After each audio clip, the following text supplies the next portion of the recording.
저는 윤서진 34살 고등학교 국어교사예요. 남편과 결혼한 지 7년 겉보기엔 행복한 삶을 살고 있죠. 남편은 외과의사 37살 병원에서 꽤 잘 나가는 편이라 주변에선 부러움의 대상이에요. 아침이면 저는 학생들 수업을 준비하고 남편은 수술 스케줄을 챙기며 바쁘게 움직입니다. 우리 집은 강남의 아담한 아파트, 작지만 깔끔하게 꾸며놓은 공간이에요. 예전엔 남편이 퇴근하면 함께 밥을 먹고 드라마를 보거나 책 이야기를 나누곤 했어요. 솔직히 이런 일상이 평생 이어질 줄 알았습니다. 그런데 최근 몇 달 뭔가 이상하더라고요. 남편의 퇴근이 점점 늦어졌어요. 예전엔 8시면 집에 들어왔는데 요즘은 10시, 심지어 11시가 넘어가기도 했습니다. 처음엔 병원 일이 바빠서 그런가 했어요. 외과의사니까 당직도 많고 응급수술도 잦으니까요. 여보, 오늘 좀 늦었네? 물으면 남편은 피곤한 미소를 지으며 수술이 길어져서 그래라고 대답했어요. 그 목소리에 짜증은 없었지만 어딘가 어색한 느낌이 들었습니다. 가슴이 살짝 철렁했던 건 남편이 휴대폰을 자꾸 숨기기 시작했다는 거예요. 예전엔 소파에 폰을 아무렇게나 던져놓고 샤워하러 갔는데 요즘은 화장실 갈 때도 꼭 챙겨가더라고요. 어느 날 저녁 남편이 샤워하는 동안 폰이 진동했어요. 무심코 화면을 봤는데 잠금 화면에 알림이 떠 있었습니다. 백소희라는 이름과 함께 오늘 고마웠어요 라는 메시지. 순간 심장이 빠르게 뛰었어요. 백소혜? 병원 동료인가? 왜 이렇게 친근한 말투지? 그날 밤 남편이 잠든 후 천장을 바라보며 생각했어요. 내가 너무 예민한 걸까? 의사 생활이 바빠서 그런 거겠지. 그래도 그 이름 백소희 자꾸 머릿속을 맴돌았습니다. 다음 날 아침 남편은 평소처럼 커피를 마시며 출근 준비를 했어요. 오늘 좀 바빠? 물었더니 그는 웃으며 늘 똑같지 뭐라고 대답했죠. 그 미소가 예전만큼 따뜻하게 느껴지지 않았어요. 학교에 출근해서도 마음이 무거웠습니다. 수업 중에 학생들과 시를 읽으며 잠시 잊으려 했지만 쉬는 시간엔 자꾸 그 메시지가 떠올랐어요. 그러다 대학 시절 친하게 지내던 대학 선배인 김현수 선생님을 교무실에서 만났어요. 현수 선배는 같은 학교에서 사회를 가르치는 교사인데 늘 다정하게 챙겨주는 스타일이죠. 서진아, 무슨 고민 있어? 얼굴이 좀 안 좋아. 그의 말에 괜히 뜨끔했어요. 아, 그냥 좀 피곤해서요. 얼버무리며 웃었지만 마음 한구석엔 불안이 자리 잡고 있었죠. 집에 돌아와 저녁을 준비하면서 남편에게 물어볼까 고민했어요. 하지만 괜히 물었다가 싸움이 될까 망설여졌습니다. 남편은 여전히 다정했고 저녁엔 같이 설거지를 하며 농담도 했으니까요. 그래, 내가 너무 예민한 거야. 그렇게 스스로를 다독였습니다. 하지만 그날 밤 남편이 잠든 사이 그의 폰이 또 진동하는 소리를 들었을 때 무언가 잘못되고 있다는 직감이 강하게 들었어요. 그 소리가 마치 앞으로 닥칠 폭풍을 예고하는 듯 했죠. 그 주말 남편은 병원에서 새 프로젝트를 맡았다며 바쁘다고 했어요. 여보, 이번엔 마케팅팀이랑 협업해야 해서 정신없을 거야. 그의 말에 고개를 끄덕였지만 마음이 불편했어요. 마케팅팀. 백소희라는 이름이 떠오르더라고요. 혹시 그 여성이 새로 입사한 직원일까? 궁금했지만 괜히 캐묻다 예민한 사람 될까봐 입을 다물었죠. 대신 조용히 지켜보기로 했습니다. 월요일 아침 남편이 출근한 뒤 그의 재킷을 정리하다 이상한 걸 발견했어요. 주머니에서 병원 행사 초대장이 나왔는데 백소의 이름이 적혀 있더라고요. 순간 가슴이 철렁했습니다. 왜 남편 주머니에 이게 있지? 초대장은 다음 주 금요일 강남역 근처 호텔 세미나 초대장이었어요. 직원의 초대장이 왜 여기 있는 걸까? 의문이 커졌지만 아직 확실한 증거는 없었죠. 학교에서도 그 생각이 머리를 떠나지 않았어요. 수업 중 윤동주 시를 읽다가 문득 멍해졌어요. 별을 노래하는 마음이라던 구절이 지금 제 마음과 너무 달랐어요. 점심시간 교무실에서 현수 선배가 다가왔어요. 서진아, 요즘 왜 이렇게 멍해? 무슨 일 있지?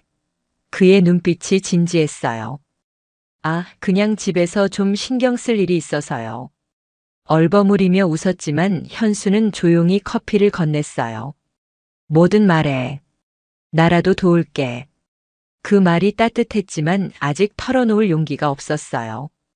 그날 저녁 남편이 평소보다 일찍 들어왔어요. 여보, 오늘 좀 한가했어? 물었더니 그는 소파에 앉으며 수술이 일찍 끝나서라고 했죠. 그러더니 갑자기 제 손을 잡았어요. 서진아, 요즘 바빠서 미안해. 주말에 맛집 갈까? 그 다정함에 마음이 살짝 풀렸어요. 그래, 내가 너무 의심했나. 남편은 날 사랑하잖아. 그렇게 생각하려 했죠. 하지만 그 다정함이 부자연스러웠어요. 마치 제 의심을 눈치채고 무마하려는 것 같았거든요. 저녁을 먹으며 슬쩍 물어봤어요. 여보, 병원에 새로 입사한 사람 있다며? 마케팅팀? 남편의 손이 잠깐 멈췄어요. 분명히 봤습니다. 아, 응. 몇 명 왔지. 왜? 그의 목소리가 살짝 높았어요. 그냥 궁금해서. 더 캐묻지 않았지만 그 어색한 반응이 마음에 걸렸어요. 그날 밤 남편이 샤워하는 동안 그의 폰을 확인하고 싶은 충동이 들었어요. 하지만 손이 떨려 참아 못했죠. 내가 이렇게까지 불신해야 하나. 사랑했던 사람을 의심하는 게 이렇게 괴로울 수가 있나. 잠을 이루지 못하고 뒤척였어요. 거실에 앉아 초대장을 다시 꺼내봤습니다. 백소희. 이 여자 대체 누구지? 그리고 왜 남편과 가까운 걸까? 그 질문들이 점점 커져갔어요. 다음 날 저는 결심했어요. 이 불안을 그냥 둘 순 없다. 뭔가 알아내야겠어. 그 결심이 제 삶을 바꿀 첫걸음이 될 줄은 몰랐죠. 그 주가 지나면서 불안은 더 커졌어요. 남편의 늦은 귀가는 이제 일상이 됐고 매번 병원 일이 바빠라는 변명만 반복됐죠. 어느 날 아침 남편이 출근한 뒤 그의 셔츠를 세탁하려다 이상한 냄새를 맡았어요. 여자 향수 냄새였습니다. 달콤하고 진한 제가 쓰지 않는 향이었어요. 순간 숨이 막혔어요. 이게 뭐지? 남편이 다른 여자와 그렇게 가까이 있었단 말인가? 셔츠를 내려놓고 한참 멍하니 서 있었죠. 학교에서도 그 냄새가 머릿속을 떠나지 않았어요. 3교시 수업 중 학생이 선생님, 오늘 좀 피곤해 보이세요 라고 하더라고요. 그만큼 제 얼굴이 굳어 있었나 봅니다. 그날 저녁 남편이 돌아왔을 때 일부러 다정하게 굴었어요. 혹시 제 의심이 착각이라면 예전처럼 돌아갈 수 있지 않을까 싶었죠. 여보, 오늘 어땠어? 물으며 밥을 차렸어요. 남편은 평소보다 밝게 웃으며 오늘 좀 여유로웠지. 서진아, 내일 같이 스타벅스 갈까? 그 말에 살짝 마음이 흔들렸어요. 그래, 내가 너무 예민했나? 하지만 그 웃음이 어딘가 어색했어요. 식사 후 설거지를 하다 슬쩍 물어봤어요. 여보, 병원 세미나 준비 잘 돼가? 초대장 받는데 백소희 씨도 가? 남편의 손이 순간 멈췄어요. 아, 그거? 그냥 직원들 다 가는 거야. 왜? 그의 눈이 살짝 흔들렸어요. 그냥 이름이 익숙해서. 더 캐묻지 않았지만 그 반응이 제 의심을 키웠어요. 그날 밤 잠이 오지 않았어요. 침대에서 남편의 잠든 얼굴을 봤지만 예전처럼 따뜻함이 느껴지지 않았어요. 향수 냄새, 초대장, 어색한 다정함. 이 모든 게 우연일 리 없잖아요. 다음 날 학교에서 현수 선배가 또 커피를 건네며 물었어요. 서진아, 무슨 고민 중이야? 그 순간 털어놓고 싶었지만 아직 확신이 없었어요. 괜찮아요, 선배. 그냥 좀 정리할 게 있어서요. 미소로 넘겼지만 마음은 무거웠죠. 집에 돌아와 남편의 셔츠를 다시 꺼내봤어요. 향수 냄새는 여전했어요. 그 순간 결심했어요. 더 이상 혼자 끙끙 앓을 순 없다. 뭔가 알아내야겠어. 백소희가 누군지, 왜 남편과 얽힌 건지 진실을 파헤쳐야겠다고 다짐했죠. 그 주 금요일 학교에서 학부모 행사가 있었어요. 국어 과목 발표회라 저도 정신없었죠. 학생들 시 낭송 준비하랴, 학부모들 맞이하랴, 정신없는 와중에 그 여자를 만났습니다. 백소희. 행사장 입구에서 명찰을 달고 서 있는 그녀를 봤을 때 심장이 빠르게 뛰었어요. 명찰에 백소희 졸업생이라고 적혀 있더라고요. 졸업생? 갑자기 머릿속이 어지러웠어요. 어디서 들어본 얼굴 같았는데 그 순간엔 정확히 떠오르지 않았죠. 선생님 안녕하세요. 그녀가 다가와 인사했어요. 미소는 밝았지만 눈빛이 날카로웠어요. 저 백소희예요.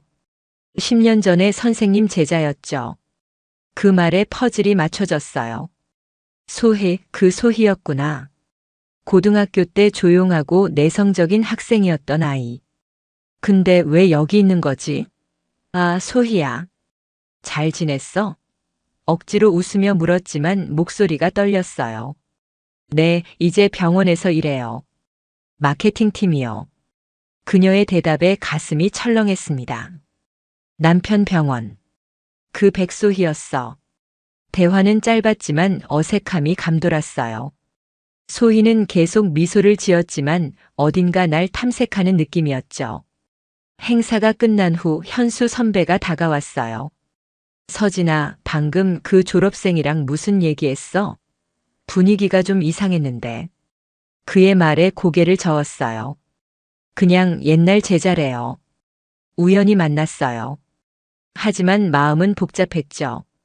소희가 왜 학교에? 남편과 무슨 관계지? 집에 돌아와 남편에게 물어볼까 고민했어요. 하지만 또 변명만 들을 것 같았어요. 저녁 남편이 들어왔을 때 평소처럼 밥을 차렸어요. 여보, 오늘 학교 행사 어땠어? 그가 물었지만 그의 목소리가 어쩐지 건성 같았어요. 그냥 바빠서 정신없었지. 대충 대답하며 그의 표정을 살폈죠. 소희 얘기를 꺼낼까 망설이다 결국 입을 다물었어요. 아직은 때가 아닌 것 같았거든요. 그날 밤 잠이 오지 않았어요. 소희의 얼굴, 그 미소, 남편의 늦은 귀가, 향수 냄새. 모든 게 얽혀 머릿속이 하얗게 됐어요. 소희가 내 제자였다니. 그 사실이 더 불안하게 했어요. 우연일까? 아니면 뭔가 더 있는 걸까? 다음 날 학교에서 현수 선배가 물었어요. 서진아, 요즘 왜 이렇게 초조해 보여? 그의 걱정 어린 눈빛에 잠깐 흔들렸지만 괜찮아요, 선배. 그냥 좀 피곤해서요라고만 했어요. 행사장에서 만난 소희의 모습이 자꾸 떠올랐어요. 그녀가 병원에서 일한다는 말, 그 눈빛. 뭔가 숨기고 있는 것 같았어요. 그 순간 결심이 단단해졌어요. 그냥 두고 볼 순 없다. 남편과 소혜, 무슨 관계인지 알아내야겠어. 그 결심이 어떤 진실을 끌어낼지 그땐 감도 잡히지 않았죠. 소희를 만난 후 옛 기억이 떠올랐어요. 10년 전 소희는 내 반 학생이었죠. 조용하고 눈에 띄지 않는 아이였어요. 문학 동아리에 들어와 시를 좋아한다고 했지만 친구들과 잘 어울리지 못했어요. 가끔 왕따 소문이 돌기도 했는데 그땐 제가 젊은 교사라 정신없어서 깊게 신경 쓰지 못했죠. 그 기억이 지금 이렇게 불쑥 떠오를 줄은 몰랐어요. 소희가 남편과 얽혔다니 우연이라고 보기엔 너무 이상했어요. 그 주말 남편은 또 늦게 들어왔어요. 여보, 오늘 무슨 일 있었어? 물었더니 그는 피곤한 얼굴로 병원 세미나 준비 때문에 정신없었어라고 했죠. 그의 재킷에서 또 그 향수 냄새가 났어요. 순간 분노가 치밀었지만 꾹 참았어요. 증거가 필요했거든요. 다음 날 아침 남편이 출근한 뒤 그의 서랍을 뒤졌어요. 그러다 작은 메모지를 발견했어요. 소희, 금요일 7시 강남역 카페라고 적혀 있더라고요. 순간 온몸에 전율이 흘렀어요. 이게 뭐지? 정말 둘 사이에 뭔가 있는 거야? 학교에 가서도 마음이 무거웠어요. 수업 중 학생들이 시를 낭송하는데 귀엔 아무것도 안 들어왔어요. 점심시간 현수 선배가 교무실에서 다가왔어요. 서진아, 요즘 왜 이렇게 넋놓고 있어? 진짜 무슨 일 있지? 그의 목소리가 진심이었어요. 선배, 혹시 백소희 기억나요? 10년 전 졸업생. 현수는 잠시 생각하더니, 아, 그 조용한 애? 왜? 라고 했어요. 그냥 최근에 만났는데 좀 이상해서요. 더 말할까 고민했지만 아직은 때가 아닌 것 같았어요. 그날 저녁 남편에게 메모지 얘기를 꺼낼까 고민했어요. 하지만 괜히 변명만 들을 것 같았죠. 대신 병원 세미나 초대장을 다시 꺼내봤어요. 소혜 이름 옆에 작은 하트 표시가 있더라고요. 순간 머릿속이 하얗게 됐어요. 이게 우연일 리 없잖아요. 남편과 소혜 분명 뭔가 있어. 그날 밤 남편이 잠든 사이 그의 폰을 확인하려 했지만 비밀번호가 바뀌어 있었어요. 가슴이 찢어지는 느낌이었죠.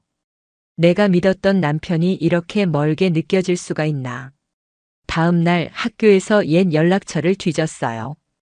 소희의 동창 중 한 명이 아직 연락이 닿더라고요. 조심스레 물어봤어요. 소희가 요즘 병원에서 일한다던데 잘 지내? 답장이 왔어요. 네, 근데 좀 달라졌어요.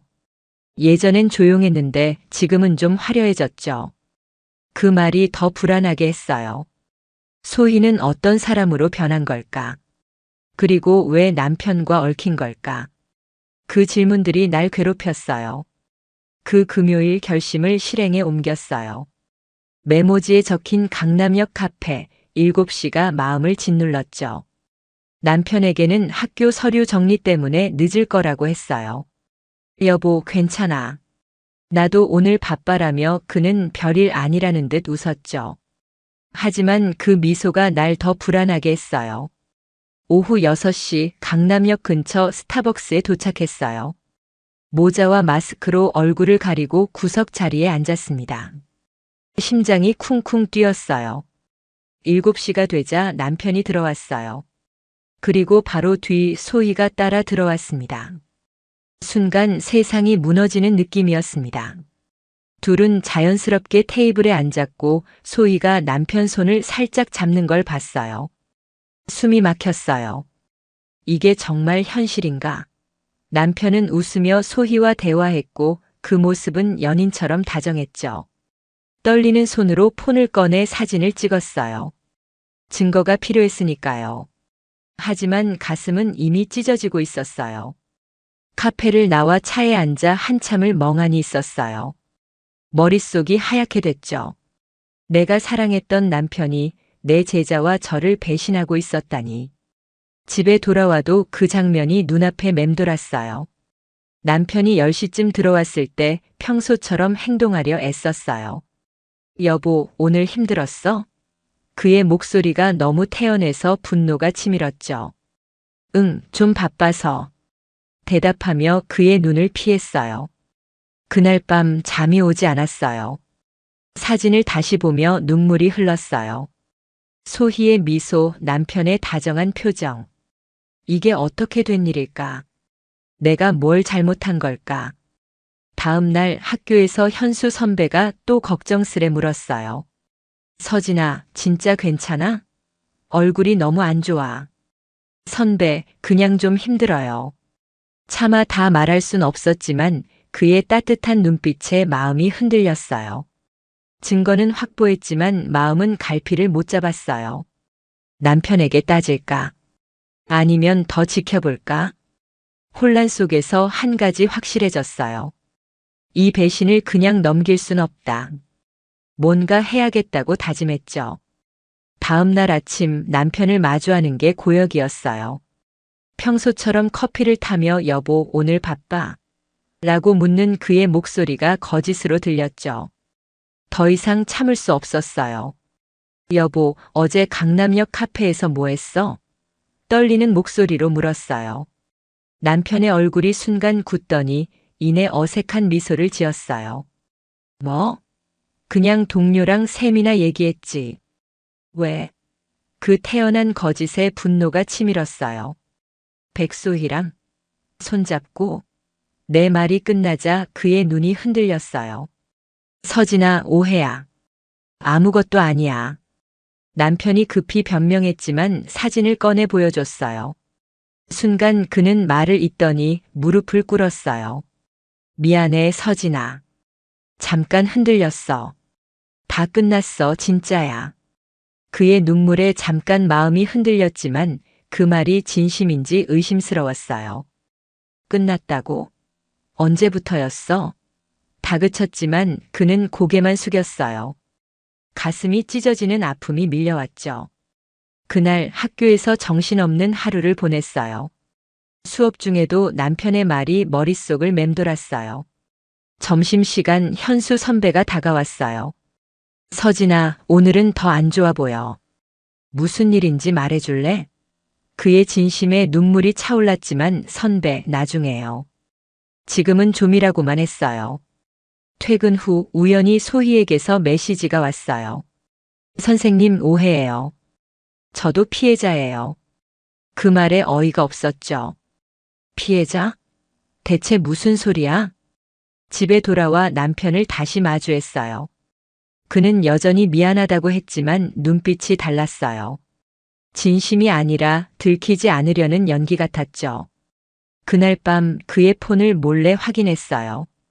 비밀번호는 풀렸지만 소희와의 메시지는 삭제돼 있더라고요. 대신 최근 통화 기록에 소희 이름이 또 있었어요. 순간 온몸에 전율이 흘렀어요. 끝났다고 했던 게 거짓이었어. 이제 확실해졌어요. 남편은 여전히 소희와 이어지고 있었어요. 소희의 피해자란 말도 믿을 수 없었죠. 가정을 지키고 싶었지만 이 배신을 그냥 둘 순 없었어요. 소희의 피해자라는 메시지가 머릿속을 맴돌았어요. 다음 날 그녀가 학교 근처 카페에서 만나자고 연락해 왔어요. 망설였지만 진실을 알아야겠다는 생각에 갔죠. 강남역 근처 작은 카페, 소희는 창가에 앉아 있었습니다. 선생님, 오해예요. 그녀가 먼저 말을 꺼냈어요. 눈가가 촉촉했지만 그 눈빛이 진심인지 의심스러웠어요. 소희야, 무슨 오해야? 남편이랑 무슨 사이야? 단도직입적으로 물었죠. 소희는 한참 망설이다 입을 열었어요. 고등학교 때 저 왕따였어요. 선생님은 동아리 담당이었지만 잘 신경 안 썼죠. 그 상처가 아직도 남아있어요. 그녀의 말에 가슴이 철렁했습니다. 그때 내가 소희를 더 챙겼어야 했나. 죄책감이 밀려왔지만 곧 분노로 바뀌었어요. 그래서 내 남편과 엮인 거야? 소희는 고개를 숙이며 그건 그냥 위로받고 싶었어요 라고 했어요. 하지만 그 말 진심으로 안 들렸죠. 집에 돌아와 남편을 관찰했어요. 그리고 그날 밤 남편이 잠든 사이 그의 노트북을 확인했어요. 이메일에서 소희와의 대화를 발견했죠. 지난주 금요일 정말 좋았어. 소희의 메일. 순간 온몸에 전율이 흘렀어요. 끝났다고 했던 게 다 거짓이었어요. 학교에서 현수 선배에게 털어놓고 싶었지만 아직 망설여졌어요. 점심시간 그가 다가와 서진아, 요즘 너무 힘들어 보여. 진짜 말 안 할 거야? 라고 물었어요. 선배, 곧 말할게요. 좀 정리할 시간이 필요해요. 그의 따뜻한 말에 눈물이 찔끔했죠. 소희의 상처, 남편의 배신, 내 죄책감. 모든 게 얽혀 머릿속이 혼란스러웠어요. 남편의 배신을 알았지만 가정을 지키고 싶었어요. 7년간 쌓아온 삶을 쉽게 포기할 순 없었죠. 다음 날 아침 남편에게 다시 물었어요. 여보, 소희랑 진짜 끝난 거 맞아? 그는 눈을 피하며 서진아, 믿어줘. 다 정리했어 라고 했어요. 하지만 그 말, 이제는 텅 빈 메아리 같았죠. 학교에 가서도 마음이 무거웠어요. 학생들 앞에선 웃어야 했지만 속으론 무너지고 있었어요. 그날 오후 소희에게서 또 메시지가 왔어요. 선생님, 저를 너무 나쁘게 보지 말아주세요. 그리고 사진 한 장. 남편과 소희가 병원 로비에서 웃고 있는 모습이었어요. 순간 머릿속이 하얗게 됐어요. 이건 뭐지? 날 도발하는 거야? 소희의 행동이 점점 더 집착적으로 느껴졌어요. 화가 났지만 냉정해야 했어요. 증거가 더 필요했으니까요. 집에서 남편은 폰을 손에서 놓지 않았어요. 어느 날 밤 그가 샤워하는 동안 폰을 확인했어요. 소희와의 카톡, 내일 저녁 호텔에서라는 메시지. 가슴이 찢어지는 아픔이 밀려왔어요. 끝나지 않았어. 여전히 이어지고 있었어. 그 순간 가정을 지키려던 희망이 무너졌죠. 학교에서 현수 선배가 또 걱정스레 다가왔어요. 서진아, 이제 말해. 도울게. 그의 진심에 결국 눈물이 터졌어요. 선배, 남편이 다른 여자와 말을 잇지 못했지만 현수는 조용히 손을 잡아줬어요. 서진아, 내가 아는 정우는 예전에 좀 복잡한 그런 사람이었어. 그의 말에 귀가 번쩍했어요. 복잡하다니? 무슨 뜻이지? 현수 선배의 말이 머릿속을 맴돌았어요. 남편이 예전에 복잡한 사람이었다니 대체 무슨 뜻일까? 다음 날 학교에서 현수 선배를 따로 만났어요. 교무실이 조용한 틈을 타물었죠. 선배, 어제 정우 얘기 무슨 뜻이었어요? 현수는 잠시 망설이더니 한숨을 쉬었어요. 서진아, 정우 대학 때 좀 바람기가 있었어. 나도 놀랐지만 결혼 후엔 달라진 줄 알았지. 그 말에 숨이 막혔어요. 남편이 그런 사람이었단 말인가? 학교에서 수업을 하면서도 그 말이 떠나지 않았어요. 학생들이 문학 토론을 하는데 귀엔 아무것도 안 들어왔죠. 점심시간 현수 선배가 커피를 건네며 물었어요. 서진아, 이제 어쩔 거야? 그의 눈빛이 진지했어요. 모르겠어요, 선배. 그냥 가정을 지키고 싶었는데. 눈물이 차올랐지만 꾹 참았어요. 너 혼자 끙끙 앓지 마. 내가 도울게. 그의 말이 따뜻했어요. 다음 날 현수 선배에게 조언을 구했어요. 서진아, 조심해. 정우가 눈치챌 수도 있어. 그의 말에 고개를 끄덕였죠. 학교에서 소희에게서 또 메시지가 왔어요. 선생님, 제발 오해 풀어주세요. 그리고는 또 사진 한 장 첨부돼 있었죠. 남편과 소희가 병원 세미나에서 나란히 서 있는 모습. 순간 머릿속이 하얗게 됐어요. 그 사진은 그냥 단순한 일적 관계라는 걸 말하는 게 아니라 도발이었어요. 소희는 날 괴롭히고 있었죠. 현수 선배에게 그 사진을 보여줬어요. 서진아, 이건 심각해. 법적으로 대응할 수도 있어. 그의 말이 단단한 위로가 됐죠. 소희의 도발이 점점 노골적이 됐어요. 다음 주 학교 익명 게시판에 이상한 글이 올라왔어요. 국어 선생님, 남편 바람 피우는 거 아시죠? 라는 제목.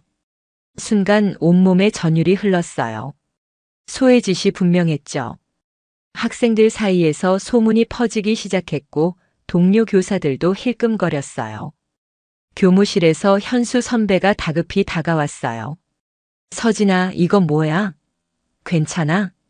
그의 걱정에 눈물이 찔끔했어요. 선배, 누가 이런 짓을 말을 잊지 못했죠. 집에 돌아와 남편에게 따졌어요. 여보, 소희가 학교에까지 이런 짓을 해. 당신이 정리한 거 맞아? 남편은 당황한 얼굴로 서진아, 내가 알아볼게. 진짜 몰랐어라고 했지만 그 눈빛이 믿음직스럽지 않았어요. 그날 밤 소희에게 메시지를 보냈어요. 왜 이러는 거야? 멈춰. 답장은 간단했어요. 선생님, 저도 아파요. 그 말에 어이가 없었죠. 아프다고? 날 무너뜨리면서. 학교에서 점점 더 시선이 따가웠어요. 학생들이 수업 중 속삭이는 소리가 들렸고 학부모 전화까지 왔어요. 선생님, 소문 때문에 아이가 혼란스러워해요. 가슴이 찢어지는 느낌이었죠. 현수 선배가 위로했어요.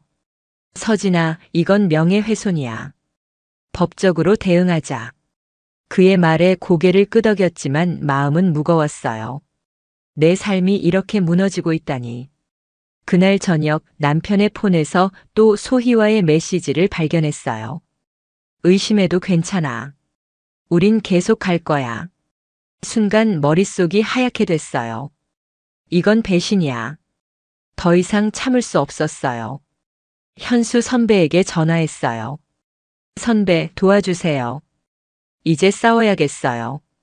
그의 목소리가 단호했어요. 그래, 서진아. 같이 하자. 소희의 행동이 내 삶을 망가뜨리고 있었어요.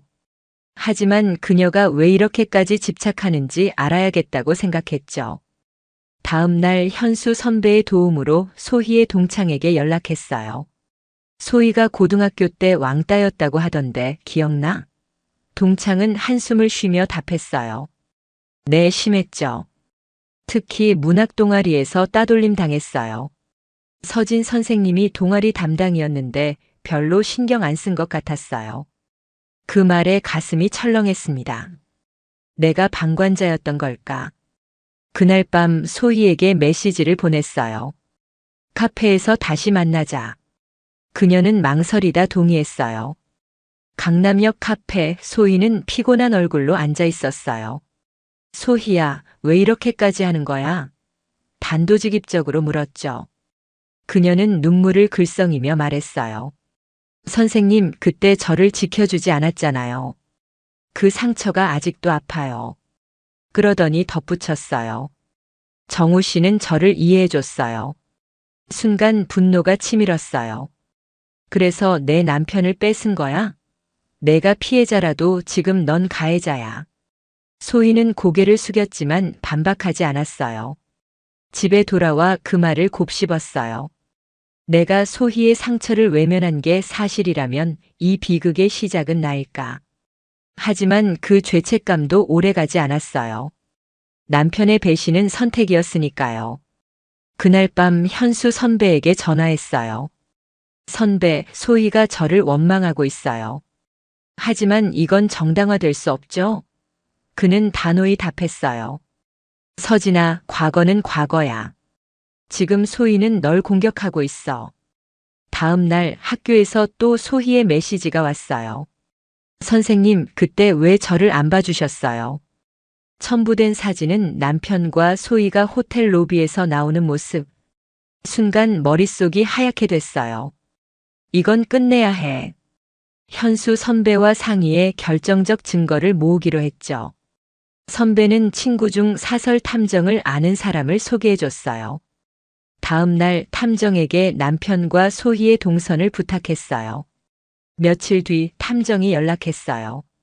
강남 호텔에서 두 사람이 만나는 영상을 찍었어요. 심장이 쿵쿵 뛰었어요. 영상을 받아보는 순간 온몸에 전율이 흘렀어요.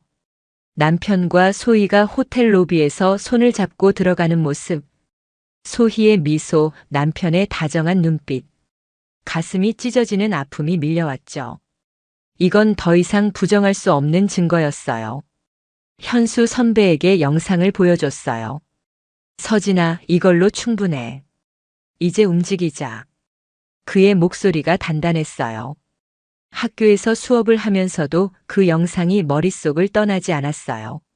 학생들이 시를 낭송하는데 귀엔 아무것도 안 들어왔죠. 점심시간 현수 선배가 다가왔어요. 서진아, 변호사 알아봤어. 상간자 소송도 가능해. 그의 말에 결심이 굳어졌어요. 집에 돌아와 남편을 마주했지만 아무 말도 하지 않았어요. 그날 밤 영상을 백업하고 증거를 정리했어요. 사진, 메시지, 이메일 그리고 이 영상. 모든 게 남편과 소희의 배신을 증명했어요. 현수 선배에게 전화했어요. 선배, 이제 시작해야겠어요. 그는 단호히 답했어요. 그래, 서진아. 내가 곁에 있을게. 그 말이 큰 힘이 됐죠. 이제 반격의 시간이 왔다. 증거를 손에 쥔 후 반격을 시작했어요. 현수 선배가 소개한 변호사와 상의해 계획을 세웠죠. 먼저 남편이 근무하는 병원 이사회에 익명으로 영상을 보냈어요. 의사의 부적절한 관계, 병원 이미지 실추 우려라는 메모와 함께요. 며칠 뒤 소식이 들려왔어요. 남편이 직위 해제로 내부 징계를 받았다는 거예요. 심장이 쿵쿵 뛰었어요. 이게 시작이야. 동시에 소희에게도 칼을 겨눴어요. 그녀가 일하는 병원 마케팅팀에 윤리 위반 신고를 했죠. 영상과 메시지를 첨부해 직원의 부적절한 행동이라고 제보했어요. 곧 소희의 계약 해지 소식이 들려왔어요. 하지만 그걸로 끝이 아니었죠. 소희의 부모님께 편지와 함께 영상을 보냈어요. 편지를 쓰며 손이 떨렸지만 후회는 없었어요. 학교에서도 소문이 잦아들었어요. 현수 선배가 익명 게시판 글을 삭제하고 소문을 잠재우는데 도움을 줬죠. 서진아, 잘했어. 이제 내가 주도권을 잡았어. 그의 말이 위로가 됐어요. 집에서 남편은 점점 초췌해졌어요. 누가 날 찌른 거야? 그의 당황한 목소리에 차갑게 답했어요. 여보, 당신이 한 선택이겠지. 그날 밤 변호사에게 전화했어요. 이혼 서류 준비해 주세요. 상간자 소송도요. 변호사는 단호히 답했어요. 증거가 완벽합니다. 승산 있어요. 그 말을 듣는 순간 가슴이 무거우면서도 홀가분했어요. 이제 끝낼 때다. 남편의 몰락을 지켜보는 건 씁쓸했어요. 병원에서 쫓겨난 그는 집에서도 망연자실했죠. 어느 날 밤 그가 무릎을 꿇었어요. 서진아, 제발 다시 시작하자. 내가 잘못했어. 그의 눈물은 진심 같았지만 내 마음은 이미 차가웠어요. 사랑은 실수지만 배신은 선택이야. 그 선택엔 책임이 따르지. 이혼 서류를 내밀었어요. 그는 떨리는 손으로 서류를 보며 아무 말도 못했죠. 다음 날 변호사와 상간자 소송을 최종 점검했어요. 소희에게도 소송장이 날아갔어요. 그녀에게서 메시지가 왔어요. 선생님, 저를 이렇게 망가뜨려야 했나요? 첨부된 사진은 그녀의 일기장 페이지. 사랑인 줄 알았던 건 복수였고 복수인 줄 알았던 건 외로움이었다. 그 글을 읽으며 잠깐 연민이 들었지만 곧 고개를 저었어요. 소희의 외로움이 내 가정을 파괴한 핑계는 될 수 없었죠. 학교에서 현수 선배가 다가왔어요. 서진아, 이제 괜찮아? 그의 따뜻한 눈빛에 미소 지었어요. 선배, 이제 새로 시작할게요. 그는 고개를 끄덕이며 너라면 잘할 거야 라고 했어요. 집에 돌아와 남편의 짐을 정리했어요. 그는 조용히 집을 나갔죠.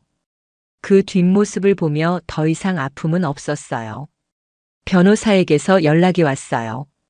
병원의 정우 씨 비리 제보도 마무리됐습니다. 재취업 힘들 겁니다. 그 말을 듣는 순간 모든 게 끝났다는 생각이 들었어요. 이혼이 마무리되고 학교로 돌아왔어요.